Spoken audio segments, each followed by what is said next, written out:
কষ্ট সবাই পায়, কিন্তু সবাই শক্তিশালী থাকতে পারে না। মানসিকভাবে শক্তিশালী হওয়ার 10টি উপায় জেনে নিন। 1. নিজের চিন্তা নিয়ন্ত্রণ করুন। নেতিবাচক চিন্তা কমিয়ে ইতিবাচক ও বাস্তবসম্মতভাবে ভাবার চেষ্টা করুন। 2. ব্যর্থতাকে শিক্ষা হিসেবে নিন।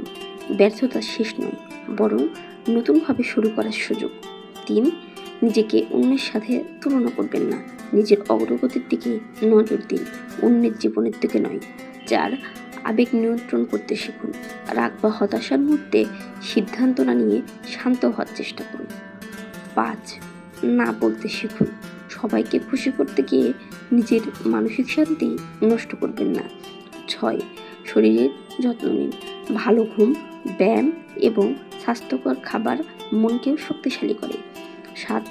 ইতিবাচক মানুষের সাথে থাকুন। ভালো মানুষের সঙ্গ আপনার চিন্তা ভাবনাকে ইতিবাচক রাখে। 8.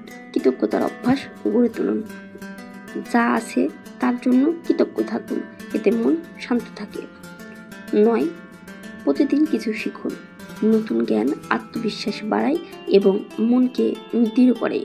10. জীবনের একটি লক্ষ্য রাখুন। স্পষ্ট লক্ষ্য থাকলে কঠিন সময়েও এগিয়ে যাওয়ার শক্তি পাওয়া যায়। মানসিকভাবে শক্তিশালী হওয়া মানে সমস্যা না থাকা নয়, বরং সমস্যার মাঝেও নিজেকে সামনে এগিয়ে যাওয়ার ক্ষমতা অর্জন করা।